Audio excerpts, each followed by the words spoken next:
Buenas tardes, mi general. Ante todo, quisiera expresar mi agradecimiento al Instituto de Política Internacional, a la Asociación Atlántica Española y a A30 por permitirme participar en este interesante ciclo de conferencias que terminan hoy. He asistido a todas ellas y les felicito por el gran interés que ha suscitado y por el alto nivel de todos sus participantes, empezando por el ministro Piqué. Bien, a mí se me ha dicho que hable esta tarde del tema de la consolidación de Europa como actor global. Parece un título sencillo, pero es difícil de resumir en los minutos que pretendo hablarles sobre el tema, para después abrir evidentemente un debate con ruegos, con preguntas o aclaraciones. Diré simplemente como nota introductoria que actualmente no nos encontramos en una era de cambios, sino un cambio de era. Ya lo señaló claramente el ministro Piqué, pero me gustaría subrayarlo. No es un tiempo normal de cambios, sino que hay tal concentración de cambios de multicrisis y sobre todo de la pandemia del coronavirus que podemos calificar el tiempo actual como un cambio de era. Un cambio de era que seguramente no va a ser ni una ruptura total con lo que había antes, ni una continuidad perfecta de lo que había antes. Yo creo que nos vamos a encontrar con un escenario caracterizado por elementos de continuidad y elementos de descontinuidad. Es decir, habrá una profundización de las tendencias estructurales latentes y subyacentes que ya existían antes del coronavirus, pero también es cierto que se producirá una aceleración en el tiempo y en el espacio de esas tendencias con elementos nuevos que en este momento seguramente somos incapaces de prever. Pues bien, en ese nuevo contexto internacional, Europa ha de decidir consolidarse como un actor global con voz propia. Si bien es cierto que en las dos últimas décadas Europa ha estado mirando hacia sí misma en un proceso de ensimismamiento para crear su mercado interior, para crear su moneda única, el euro, para crear su unión financiera, aunque todavía no está culminada, es decir, ha estado introduciendo aquellas reformas estructurales necesarias para progresar en el proceso de integración política. Yo creo que ya ha llegado el momento de que Europa mire hacia afuera y que se personifique en el escenario internacional con todas sus capacidades, sus virtualidades y sus potencialidades. Pasamos, por tanto, de una etapa de ensimismamiento hacia el interior, con la reforma de los tratados incluso, hacia una etapa, como digo, de proyección de Europa hacia el exterior para configurar el nuevo contexto internacional. Contexto internacional que está caracterizado, como sabemos, por el unilateralismo, por el proteccionismo o el repliegue de los Estados Unidos de América, que quizás haya encontrado con el presidente Trump el epítome, pero que le va a sobrevivir seguramente. Es una tendencia de fondo, subyacente a la política internacional norteamericana, de replegarse en sus intereses nacionales y de mirar más hacia el Pacífico, como veremos a continuación. Junto a ese proteccionismo y ese repliegue norteamericano, nos encontramos también con una Rusia de Putin revanchista, revisionista, lo que se califica en términos internacionales como spoiler, es decir, saboteador del orden internacional, en el cual no se encuentra a gusto porque pretende volver al estatus internacional que tuvo la Unión Soviética de superpotencia en pie de igualdad con los Estados Unidos, pese a que Rusia actual, la Federación Rusa actual, no tenga ni el tamaño económico ni político para ejercer tal rol.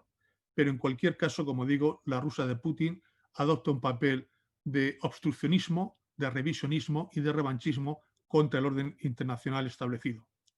Y después nos encontramos con el expansionismo de una China emergente con mucha fuerza, en términos económicos, en términos políticos, en términos tecnológicos, que va a ser el campo de batalla del siglo XXI. Es decir, nos encontramos con una superpotencia que está emergiendo y que, por tanto, impugna el papel de la superpotencia existente que es Estados Unidos de América.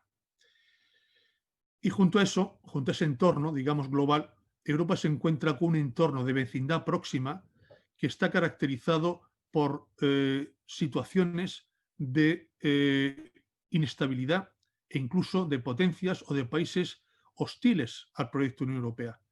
Estoy pensando en las crisis en Ucrania, en las crisis en Bielorrusia, en el Cáucaso, Nagorno-Karabaj está actualmente todavía bajo la influencia del conflicto que se desató hace un mes, la crisis de Siria, que nunca acaba, la crisis de Libia, la crisis del Mediterráneo Oriental, que enfrenta a Turquía con Grecia, con Chipre y con la Unión Europea. Es decir, la Unión Europea se encuentra por primera vez en su historia, quizás, me atrevería a decir, en su historia reciente, rodeada de crisis, de conflictos, de impugnaciones y de potencias que tratan de tener su propia agenda imperial en detrimento, como diga, de los valores y de los principios de la Unión Europea. Esto es así y debemos tomar nota y asumir claramente lo que eso significa. Es decir, Europa debe definir su papel y asumir sus responsabilidades en lo que hemos dado en llamar como catchword, es decir, como palabra, como expresión, la autonomía estratégica. ¿Qué significa esto, la autonomía estratégica? Significa muchas cosas, pero básicamente significa que Europa ha de depender básicamente de sus propias fuerzas, de sus propios proyectos y de sus propios fines. Y para eso cuenta con unas fortalezas estructurales inequívocas y de unas debilidades. Pues bien, hemos de potenciar las primeras, las fortalezas, y minimizar las segundas, las debilidades, con ánimo de que Europa, como digo, juegue el papel que le corresponde. Fortalezas que a todos se nos ocurre en una primera lectura de los acontecimientos objetivos. Tenemos un mercado interior, que es la zona de intercambio comercial más importante del mundo. Tenemos todavía el 24% en PIB y, como digo, somos el socio comercial más importante del mundo. Tenemos una moneda única, el euro, que es la segunda moneda internacional tras el dólar, que además ha experimentado un refuerzo notable con motivo de la decisión de la emisión de deuda conjunta por parte de la Unión Europea, por parte de la Comisión Europea, con el aval de los Estados miembros. ¿Qué significa este salto adelante? Aparte de un gran salto de solidaridad, de compartir el destino común de los Estados miembros de la Unión Europea, significa también que hemos situado al euro en una situación de moneda internacional de endeudamiento público, que hasta ahora prácticamente lo monopolizaba exclusivamente el dólar. Ahora ya hay dos monedas para endeudarse públicamente los mercados internacionales, el dólar y el euro. Veremos cómo Estados Unidos admite esta nueva situación y cómo se comporta el euro en los mercados internacionales. Pero es un gran salto cualitativo hacia adelante que no deberíamos minusvalorar. También tenemos, por supuesto, somos la primera potencia mundial de ayuda oficial al desarrollo, lo cual es una cosa también a subrayar, y tenemos el espacio de libertad, de derechos humanos y de prosperidad quizás más acabado, más cabal del mundo. Yo creo sinceramente que hoy día en ningún lugar se vive mejor que en Europa y nunca el europeo ha vivido mejor como ahora. Es cierto que tenemos el vértigo de un horizonte poblado de incertidumbres con motivo de la pandemia, pero en términos generales, si somos objetivos y sinceros con nosotros mismos, nunca el europeo ha vivido mejor que ahora y en ningún sitio actualmente en el mundo se vive mejor que en Europa. Aparte de eso, la Unión Europea se fundó como un proyecto postnacional fundado en la normatividad, es decir, en la capacidad de resolver los conflictos no a través de la fuerza o de la coacción, sino a través del uso de los elementos diplomáticos, políticos, diálogo, comerciales, etc. Es decir, la Unión Europea es una potencia civil basada en la normatividad y en el derecho internacional. Pues bien, junto a estas fortalezas evidentes hay otras, por supuesto, que podríamos después entrar en ellas si queremos en el diálogo, pero estas quizás serían las más importantes que conforman el frontón de las fortalezas europeas. Tenemos toda una serie de debilidades que también son evidentes, que también son claras para cualquier observador desapasionado. Europa todavía no ha terminado su proceso de integración política, por tanto Europa no es un Estado, ni es un Estado federal, sino que está en el camino de formarse como un actor internacional. La etapa final no la conocemos porque una de las grandezas de Europa es su flexibilidad, su adaptabilidad a las circunstancias y su capacidad de integrar diversos proyectos de los Estados miembros. Unos Estados, sin duda, tendrán como objetivo a medio y largo plazo una Europa federal, otros se contentarán con menos, con una Europa confederal, y otros seguramente querrán solamente una Europa intergubernamental. Para eso tenemos las cooperaciones reforzadas permanentes, tenemos las diversas vanguardias, la Europa de de los diversos círculos y de las diversas dimensiones. Pero como digo, el proyecto de Europa está sin acabar y eso lógicamente es una de nuestras debilidades cuando nos encontramos en un mundo en el que está regido por grandes potencias como son Estados Unidos, China o incluso Rusia. También tenemos una, mm, una política exterior de seguridad que no está acabada porque toca la política de seguridad, de defensa y la política exterior el nervio último de la soberanía de los estados y por tanto Europa se construyó como una arquitectura económica, financiera y social que externalizaba su defensa en los Estados Unidos de América y tenemos esa debilidad estructural que estamos tratando actualmente de colmar a través de la decisión de todo un ecosistema de instrumentos y de mecanismos que permitan, como digo, a medio plazo contar a Europa con su propia defensa, dentro, por supuesto, del pilar de la OTAN. Hasta hace poco tiempo los Estados Unidos y el Reino Unido eran muy escépticos a la posibilidad o a la virtualidad de crear una Europa de la defensa porque habían duplicidades y redundancias inútiles con la OTAN. Esas reticencias, como digo, han desaparecido y hoy tanto Washington como incluso Londres son no solamente partidarios de que Europa asuma mayores responsabilidades en el terreno de la defensa y de la seguridad, sino que nos invitan y nos empujan a ello, especialmente desde Washington. Para ello, como digo, hemos acordado ya diría, un ecosistema de seguridad que está integrado por diversos elementos que otro de los conferenciantes dijo claramente antes que yo y por tanto solamente los voy a destacar. El Fondo Europeo de Defensa, las cooperaciones permanentes, la PESCO, la revisión anual de defensa coordinada, lo que se llama CARN, la revisión, el plan de desarrollo de capacidades, el nuevo plan de desarrollo de capacidades, etcétera, etcétera. Esto, como digo, son pequeños o no tan pequeños pasos adelante en el camino de la creación de una base industrial y tecnológica que permite una soberanía europea en la política exterior y en la seguridad.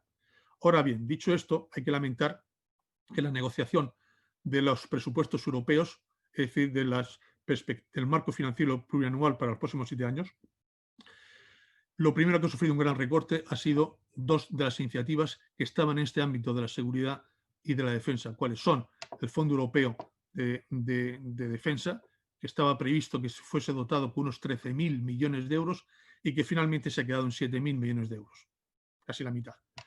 La iniciativa de movilidad militar, que inicialmente estaba también previsto que fuese de unos 6.500 millones de euros, al final se ha quedado en las perspectivas financieras en solo 1.000 millones de euros. Es decir, cuando hay dificultades presupuestarias, cuando hay dificultades fiscales, lo primero que se corta, lo primero que sufre es el tema de los gastos militares y los gastos de defensa.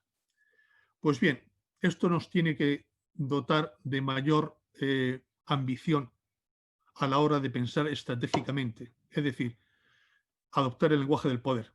Eso significa muchas cosas, pero significa claramente un cambio radical de la mentalidad de los europeos para pensar en términos estratégicos y en términos de poder geopolítico. Eso significa claramente que hemos de poner en valor las fortalezas que acabo de mencionar y asumir nuestra responsabilidad como actor global en este nuevo entorno cambiante, imprevisible, exigente, pero que es el que tenemos. Eso significa que Europa también ha de jugar un papel, el que le corresponde, para configurar una nueva gobernanza mundial. Y esa gobernanza mundial se caracteriza, como todos sabemos, por un desplazamiento geoestratégico del centro de gravedad desde el Atlántico hasta el Pacífico, que ha sido decidido por los Estados Unidos hace tiempo, pero que refleja claramente un hecho objetivo, que es que el PIB actual, el 40% del PIB del mundo, se concentra en el Pacífico. Ayer nos enteramos de que China y otros 14 estados del Pacífico han firmado un acuerdo comercial para formar la mayor zona de intercambios y de flujos comerciales del mundo, que ascendería casi al 30% del PIB y al 30% de la población.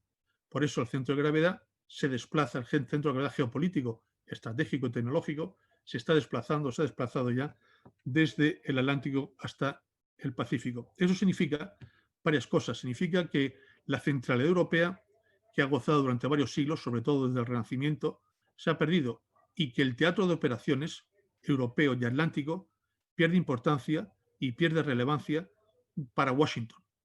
Y eso también es uno de los elementos que tenemos que integrar en nuestra ecuación. Los Estados Unidos de América tienen un interés que no es coyuntural, que es estructural en su presencia estratégica en Europa, porque Europa se convierte así en la defensa adelantada de Estados Unidos a través de la OTAN, para evitar que los Estados Unidos tengan de nuevo que desembarcar en Normandía. Lo que hacen es adelantar sus defensas al continente europeo y así ganar en profundidad estratégica. Y para los europeos, para nosotros, la fachada atlántica lo que supone es un espacio, una retaguardia de seguridad. Por tanto, desde el punto de vista de los Estados Unidos de América y desde el punto de vista de Europa, nos interesa fortalecer el vínculo transatlántico, que fue objeto también de una conferencia por parte de otro colega. Pues bien, esto supone actualizar y modernizar el sistema global de multilateralismo eficaz. Hasta ahora, en los últimos 20-30 años, hemos estado disfrutando de un sistema internacional que ha estado regido por el principio de un multilateralismo eficaz normativo que contaba como centro de gravedad el sistema de Naciones Unidas y toda la red de organizaciones internacionales. Pues bien, ese sistema de multilateralismo eficaz ha sido cuestionado o impugnado por muchos países y últimamente incluso por los Estados Unidos de América, que era el que lo creó y el que lo lideraba. Y entonces nos estamos desplazando, querámoslo o no, hacia un escenario alternativo caracterizado por una polaridad, por diversos centros de poder que se disputan entre sí sus áreas de influencia. Eso nos llevaría a un debate que ameritaría seguramente otra conferencia sobre la naturaleza del poder y la ubicación del poder geoestratégico.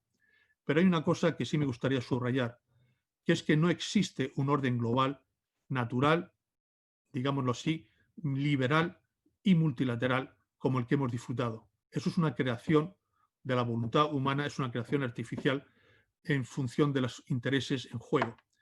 Pero que el orden global de ahora y de siempre, de antes y después, es el resultado fáctico y objetivo de la distribución del poder y de la relación del poder. Y por tanto, no es solamente un acto de voluntarismo desiderativo, el orden internacional que nos gustaría tener a nosotros, sino que el orden internacional, como digo, es el resultado de las relaciones de fuerza y de la distribución del poder objetivo. Es un destilado objetivo con el cual tenemos que contar. Por tanto, para que se consolide Europa como un actor internacional a escala global, necesita demostrar mayor voluntad política y de liderazgo en el ámbito internacional. Eso significa tener una mayor unidad y solidaridad interna. Es decir, no puede ser que haya una diversidad de prioridades, de objetivos, de intereses y de principios entre la pluralidad de Estados miembros que conforman la Unión Europea. Condición sine qua non para tener una proyección internacional es que pongamos previamente orden en nuestra propia casa y, por tanto, que fortalezcamos nuestra unidad, nuestra solidaridad y nuestra coherencia. Un segundo requisito o prerequisito es la creación de las capacidades y los procedimientos de decisión necesarios para jugar ese papel internacional. Eso significa, en el ámbito de la política internacional y de seguridad, seguramente pasar de la unanimidad en el proceso de toma de decisiones a la mayoría cualificada. Entre otras cosas porque si todos los estados europeos tienen agricultura, y por eso hay una política agrícola común, todos los estados europeos ejercen el comercio y tienen flujos comerciales y por eso tenemos una política comercial común. Sin embargo, no todos los países europeos tienen fuerzas armadas capaces de proyectar fuerza en el exterior. Y no todos los países europeos tienen una base industrial y tecnológica propia de armamento. Podríamos contar con los dedos de una mano, y quizás nos sobraría alguno, los países dentro de la Unión Europea que tienen esas dos capacidades, esas dos cualidades: capacidad de proyectar fuerza en el exterior y una propia base tecnológica e industrial de armamento. Por tanto, hemos de ser conscientes de que en el campo de la seguridad, en el campo de la defensa y de la política exterior, debemos de avanzar con cooperaciones reforzadas, es decir, con una vanguardia de países que quieren avanzar más rápido, manteniendo siempre, eso sí, las puertas abiertas para la posterior incorporación de todos aquellos países que se quieran incorporar más tarde. Eso es el objetivo de la PESCO. ¿Qué ocurrió con la PESCO? Que al final se abrió tanto que en un momento dado se percibió por algunos estados, básicamente por Francia y también por España, de que se había desnaturalizado el objetivo de la PESCO, que era hacer más operativa la política común de seguridad y de defensa europea. En lugar de hacerla más operativa, quizás sea desoperacionalizado al contar con tantos países dentro de la PESCO, algunos de los cuales, al sumarse a ella, ya dijeron que se sumaban para frenar su desarrollo, incluso para evitar que se desarrollase, porque prefieren una relación privilegiada con Washington. Pues bien, como digo, esa apertura, esa flexibilidad máxima de la PESCO que hace que al final casi todos los estados europeos formen parte de ella, ha hecho que Francia haya lanzado, por ejemplo, una iniciativa de intervención, a la cual también se ha sumado España y otros países, creo que ya somos unos 13 países, para tratar de crear una alternativa más operativa a la política europea de seguridad y de defensa. También, y eso es importante, hemos de decidir cuál es el posicionamiento de Europa en la confrontación del siglo XXI, que es la confrontación entre China y Estados Unidos.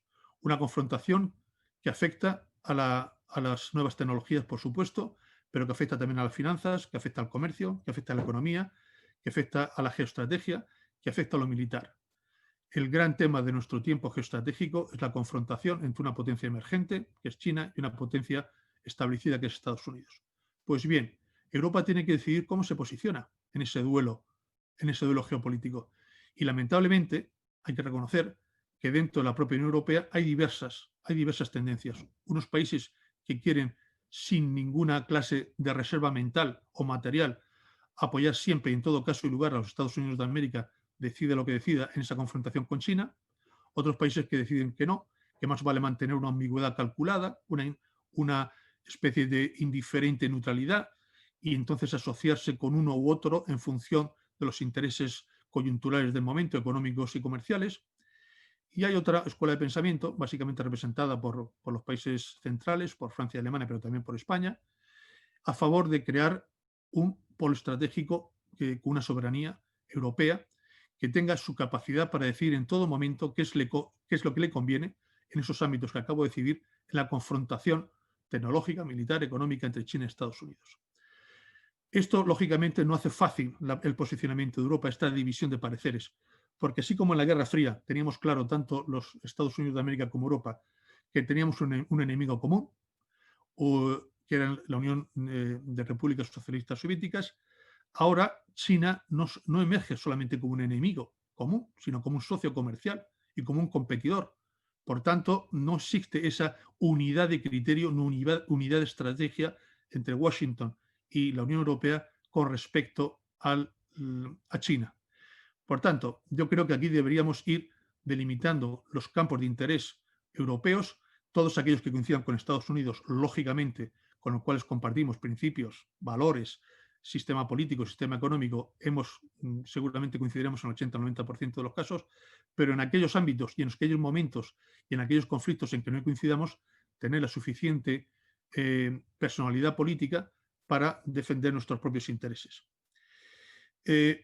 Aquí hemos de tener en consideración que el primer campo en el cual se va a notar la falta de posicionamiento de Europa es en el campo de las nuevas tecnologías y en concreto en la telefonía móvil del 5G.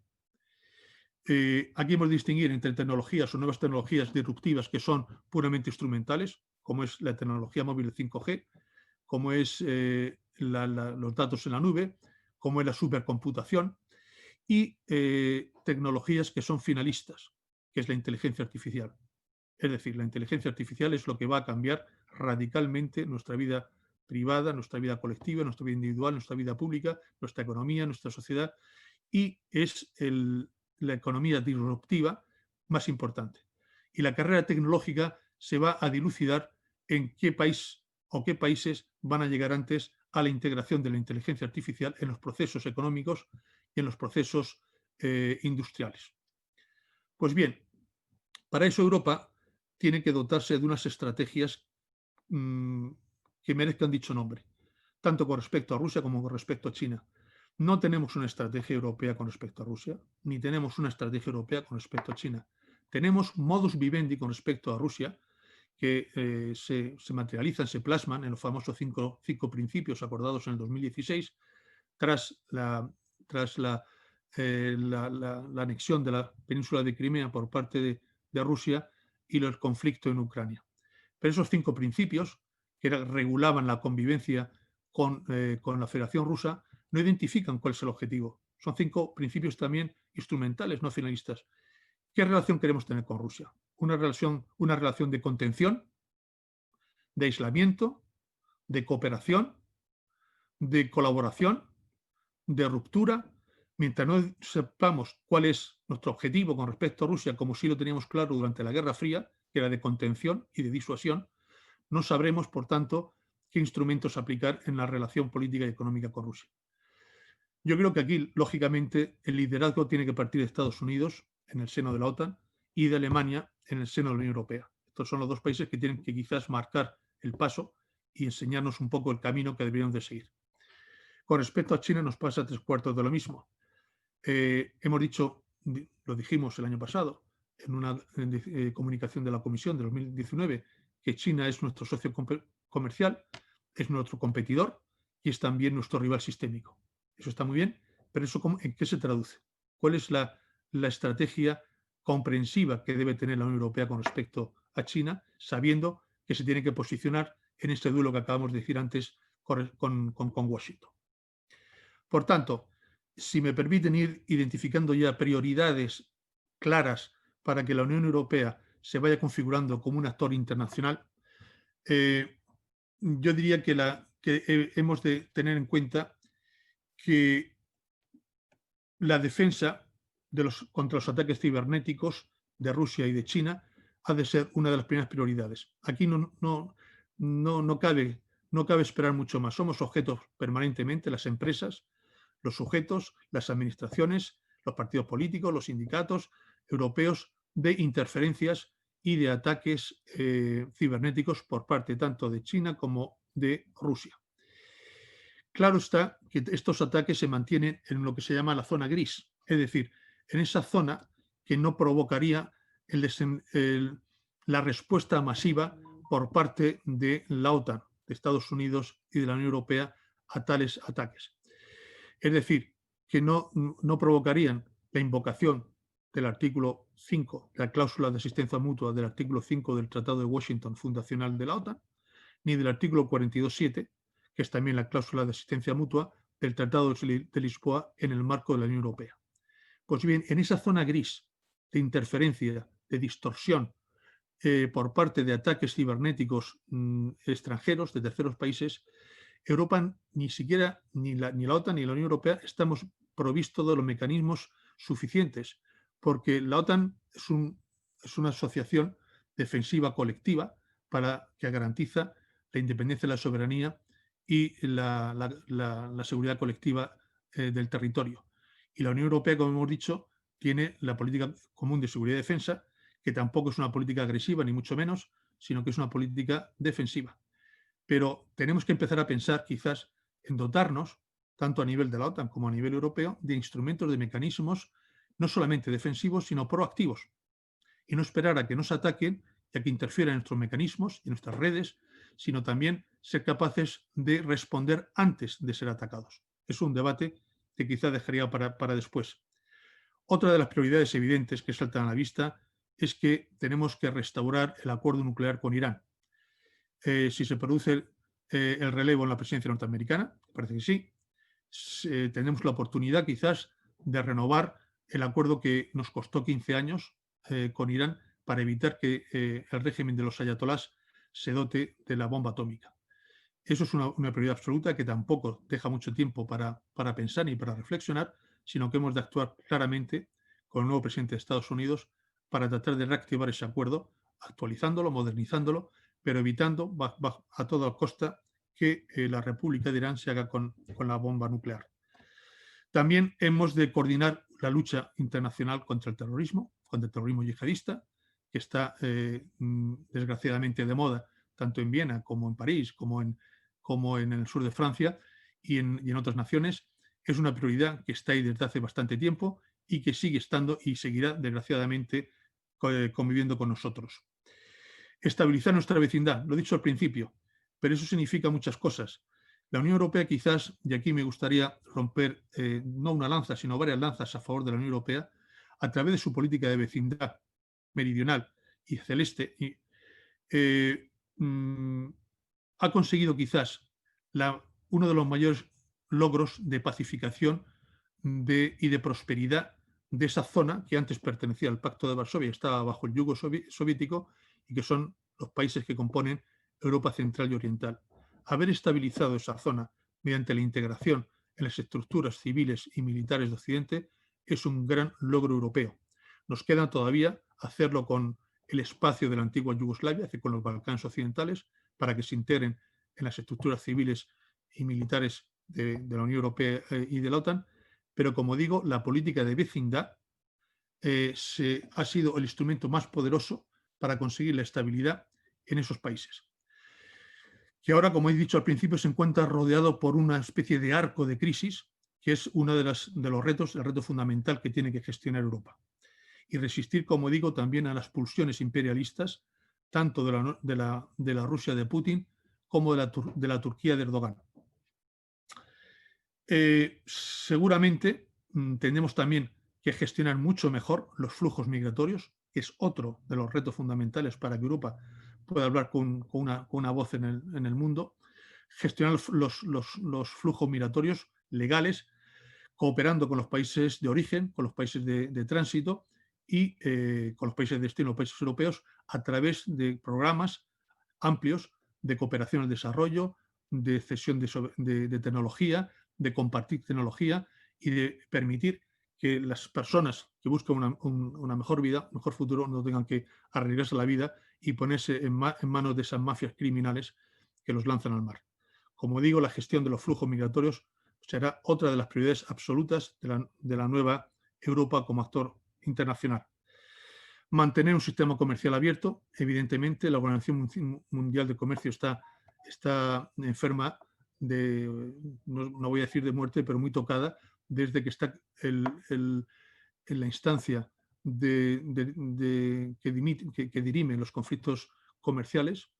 Está bloqueada porque no se han renovado por voluntad de los Estados Unidos los miembros, los árbitros que conforman esta instancia arbitral de resolución de conflictos comerciales, y por tanto la Organización Mundial de Comercio no cumple una de sus misiones fundamentales.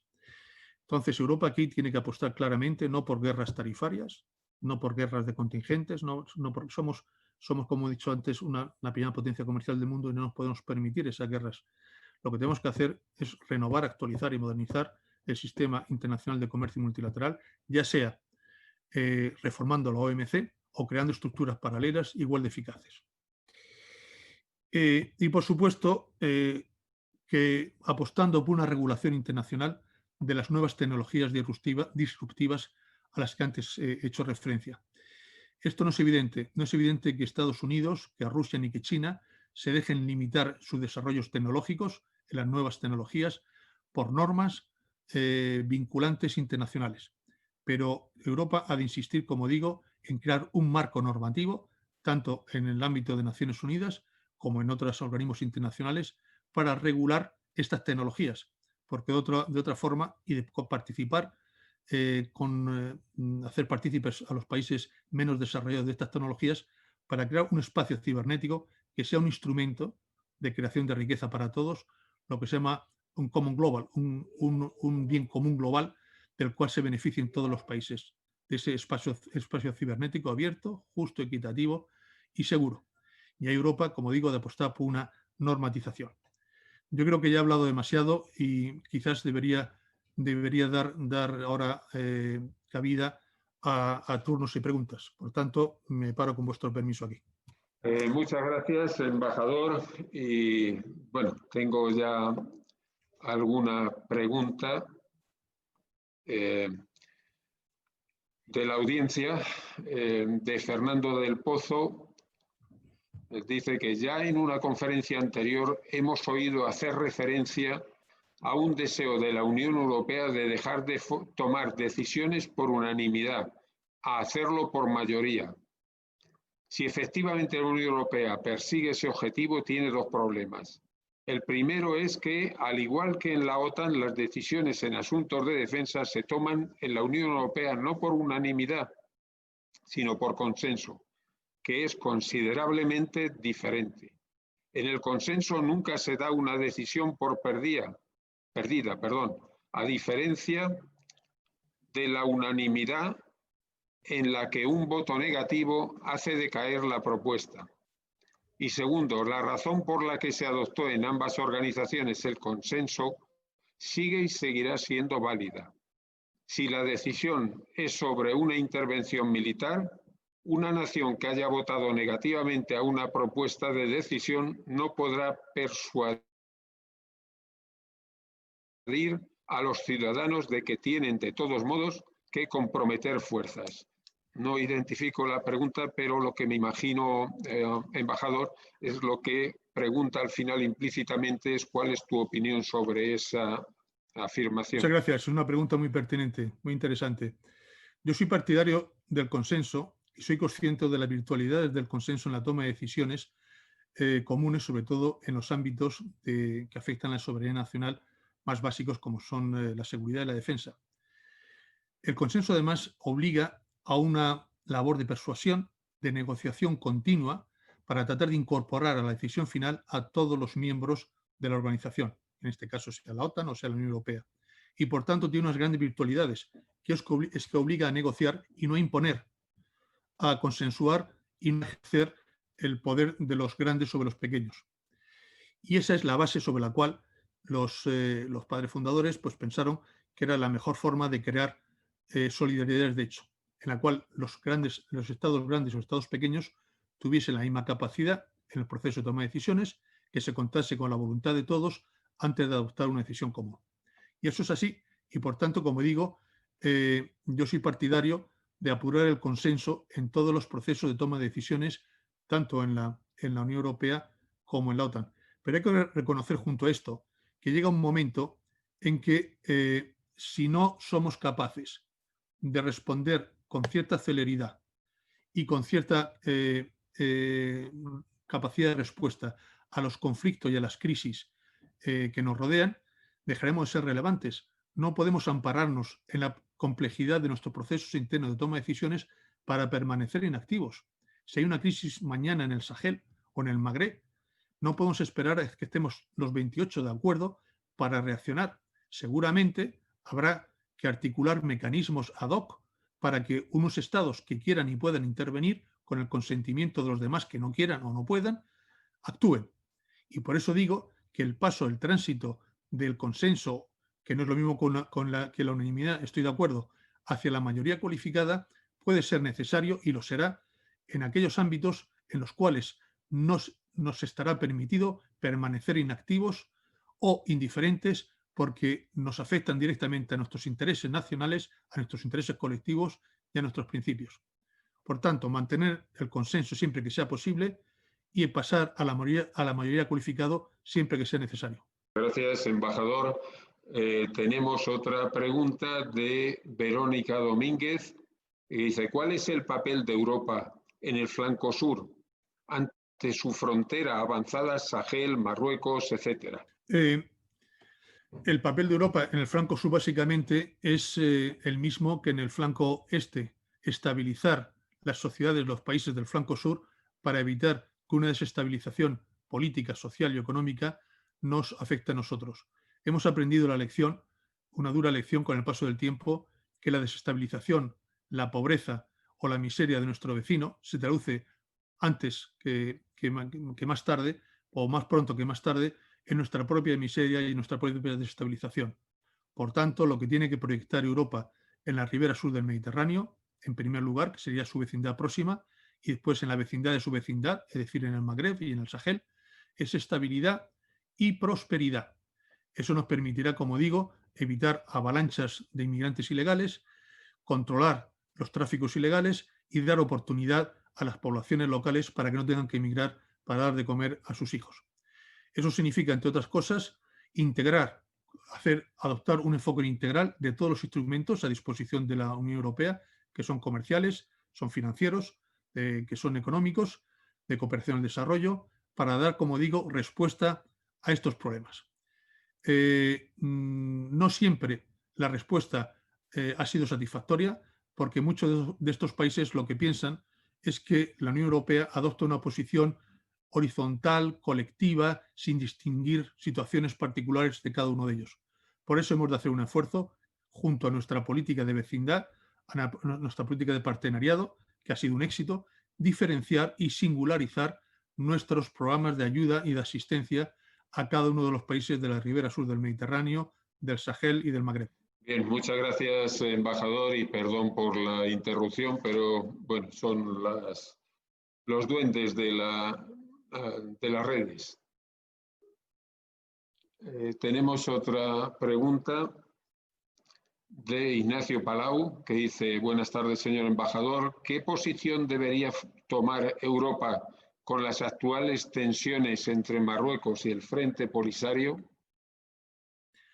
En principio, lógicamente, la posición que debería estar Europa y los Estados miembros, que la que estamos adoptando, es deplorar la utilización de la violencia, siempre injustificada, deplorar la utilización de la violencia y condenarla como la condenamos. Segundo, urgir a las partes a una contención, ya que vuelvan cuanto antes a la mesa negociadora, para que mediante el diálogo se vayan resolviendo las diferencias y los problemas, cuanto antes, mesa negociadora. En tercer lugar, apoyar, como apoyamos, a la misión de Naciones Unidas para el Sáhara Occidental, al MINURSO y a su representante especial. Reiterar nuestro respeto escrupuloso y absoluto a las fronteras internacionales y a la integridad territorial de los Estados, y prestar nuestras capacidades de intermediación y nuestras capacidades de negociación para tratar de resolver este conflicto lo antes posible.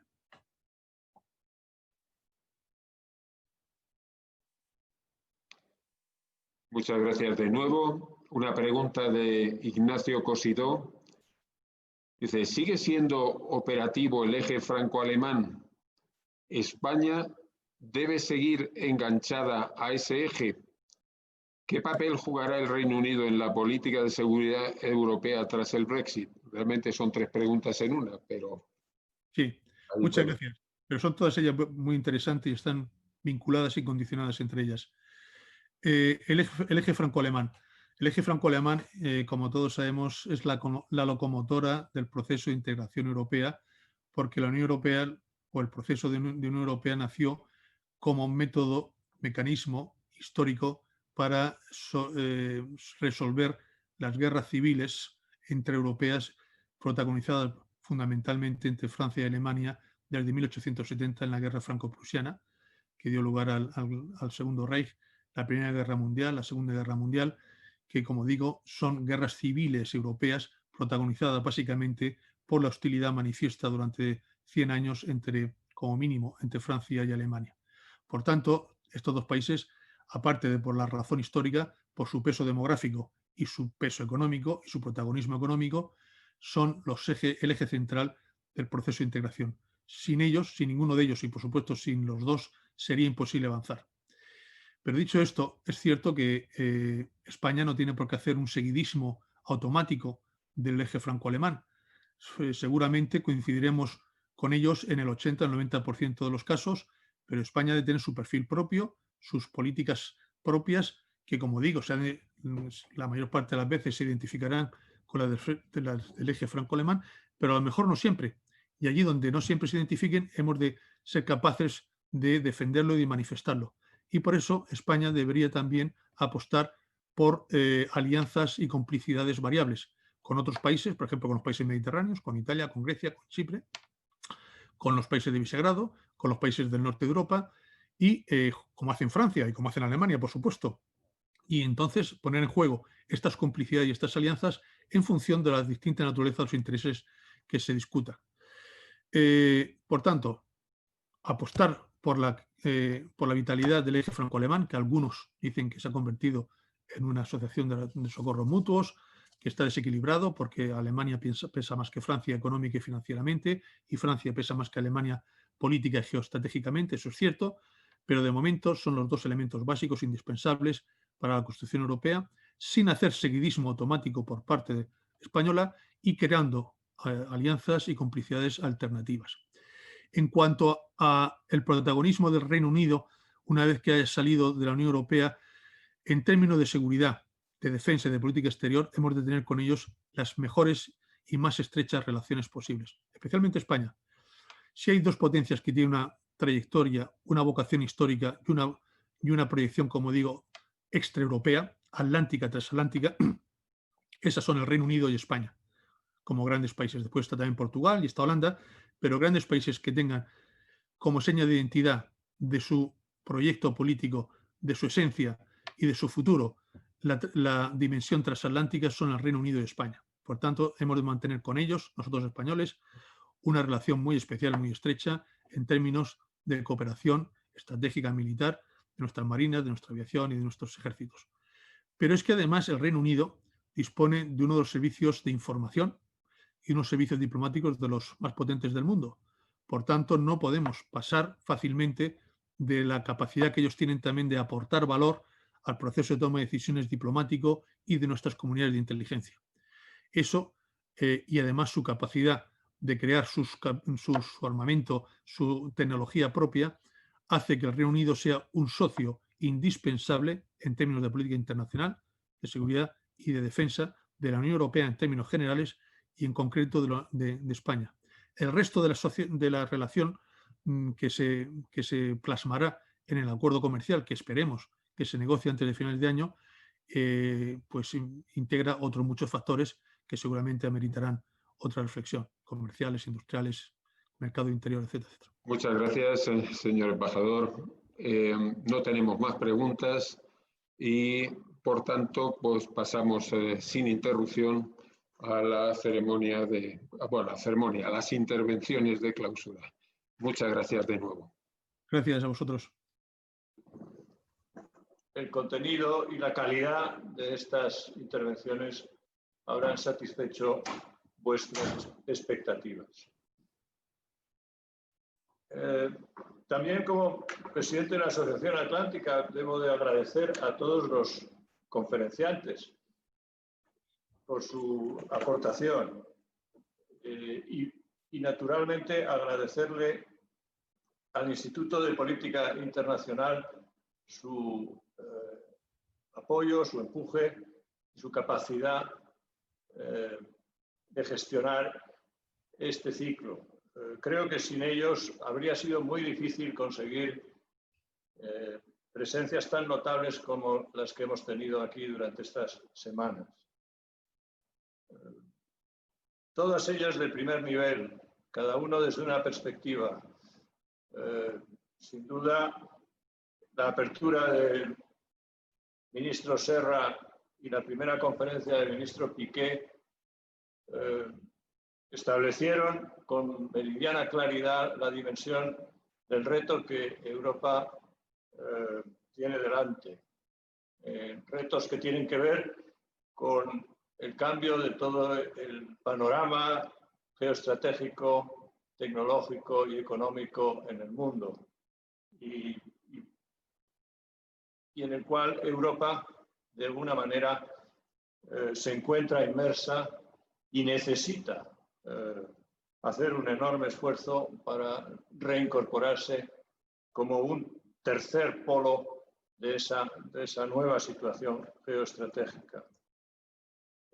No podemos seguir permitiendo que el liderazgo tecnológico se traslade a China o que el vínculo transatlántico se vea debilitado porque ha sido siempre el factor principal de la estabilidad, del progreso y de la seguridad en Europa. Interesante también ver cómo sobre este tema del vínculo transatlántico hemos observado a dos embajadores del Reino de España, al señor Álvaro González y al señor Pascual de la Parte, opinar sobre el valor de ese vínculo para la política en España. Creo que todos sabemos que una nueva administración en Estados Unidos ofrecerá seguramente oportunidades, pero tampoco hay que ser simples en el análisis de esta situación y hay que saber desde Europa que Estados Unidos tiene unos vectores en su política internacional que van más allá de quién sea el que ocupa la Casa Blanca.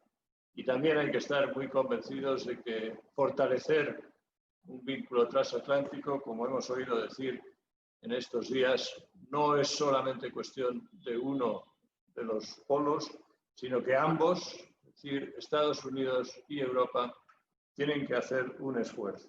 Yo me atrevo a decir que Europa debe de hacer un esfuerzo incluso mayor para que ese vínculo recupere su vigor y su importancia.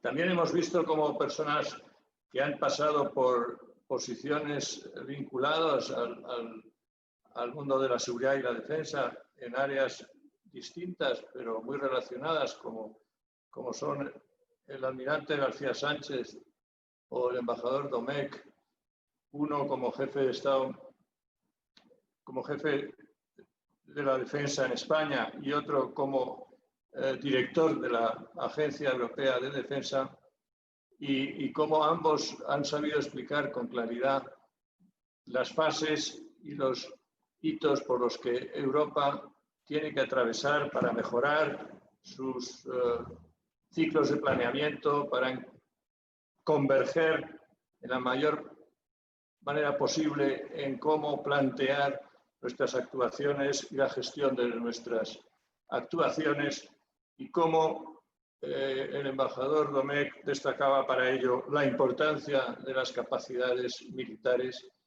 y derivadas de esas, la importancia de fortalecer nuestra industria de defensa europea para dar a esas capacidades el grado suficiente de soberanía. El almirante García Sánchez añadía a eso que solo con capacidades militares no alcanzaremos nuestras metas. Debemos pensar en que el entorno en el que nos tenemos que mover está permanentemente exigiendo que demos una visión al dominio en el que actuamos más amplia y que pensemos que no solamente con una actuación física vamos a poder resolver los retos que tenemos delante. Todas estas intervenciones, en las que no me voy a extender, han sido de un enorme valor y de una enorme importancia y trascendencia. Por todo ello, creo que la Asociación Atlántica está enormemente satisfecha y agradecida a todos los que habéis puesto vuestro tiempo a nuestra disposición.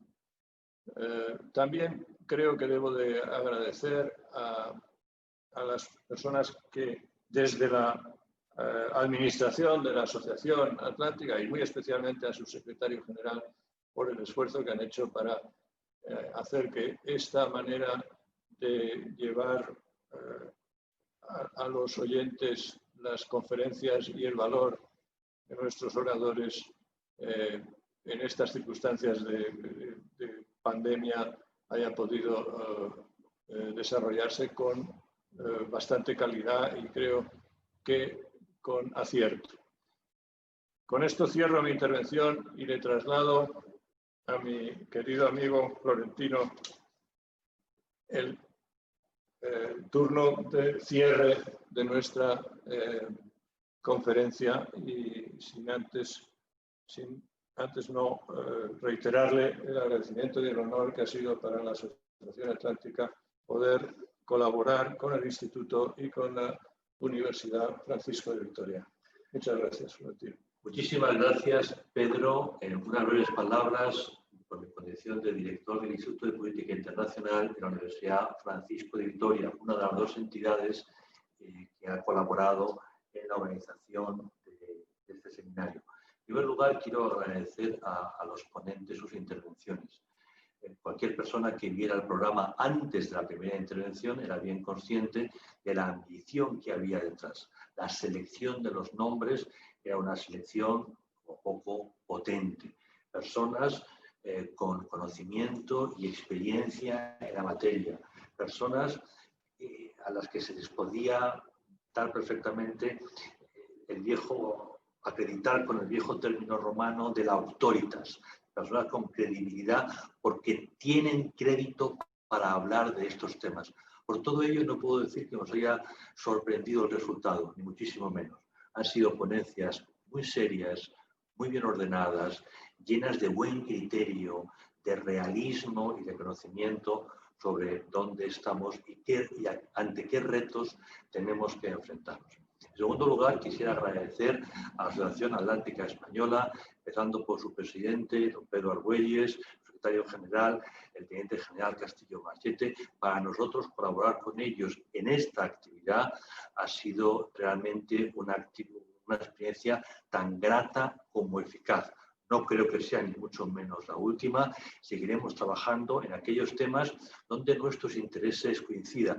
Y no tengo la menor duda de que van a ser muchos los momentos en que estos intereses van a coincidir y muchas actividades que vamos a hacer conjuntamente. En concreto, el Instituto de Política Internacional de la Universidad Francisco de Vitoria trabaja en torno a un eje concreto y es el de repensar cuáles son los intereses, los retos, los riesgos, las amenazas que hoy penden sobre España en un entorno que es cambiante. Es evidente que la política china es muy importante como Australia está redefiniendo su posición ante China y su creciente alianza con India, pero nosotros somos españoles, tenemos problemas muy concretos y queremos centrarnos en ellos sin mucho menos restar importancia a otros enfoques que otras entidades pueden realizar perfectamente. El embajador Nicolás Pascual de la Parte hacía referencia en su intervención a la crisis del orden liberal. Bien, el tiempo es un actor crítico en la historia. Lo que en un momento determinado tiene sentido, en otro va dejando de tenerlo. En un momento que una institución cumple bien su función, en otro va dejando de cumplir esa función. Estamos viviendo un cambio de época y eso es innegable. La crisis económica del año 2008, precedida por el gran efecto de la globalización, ahora la pandemia y una nueva crisis económica, los inicios de la cuarta revolución industrial, estamos entrando en un tiempo nuevo. Y ese tiempo nuevo implica un reequilibrio de poder en el mundo. Nosotros no podemos limitarnos a quedarnos tranquilos confiando en las instituciones a las que pertenecemos, que hace tiempo vinieron a darnos una especial garantía a nuestra seguridad. El entorno es otro. Tenemos, por lo tanto, que hacer un esfuerzo sobre cuál es nuestro entorno inmediato, cuáles son los riesgos y retos a los que nos vamos a enfrentar y, sobre todo, empezar a pensar qué políticas deberíamos ejecutar para garantizar lo más importante, nuestra soberanía, que quiere decir nuestra independencia y nuestra libertad. Y en ese camino estamos, en ese camino desde luego coincidiremos en muchísimas ocasiones con la Asociación Atlántica Española, una entidad, digamos, con un gran pedigrí, experiencia y un ejemplo de responsabilidad a la hora de trabajar en estos temas. Organizaremos seminarios, organizaremos investigaciones, sacaremos adelante publicaciones, todo ello en torno, insisto, a estos grandes temas que nos unen. Por ello, solo decirles que gracias por su interés, por su presencia, por virtual que ésta sea, pero no deja de ser presencia, y la sentimos y la escuchamos, y desde luego esperamos seguir contando con su confianza en futuras actividades. Muchísimas gracias por todo y seguimos trabajando juntos. Buenas tardes.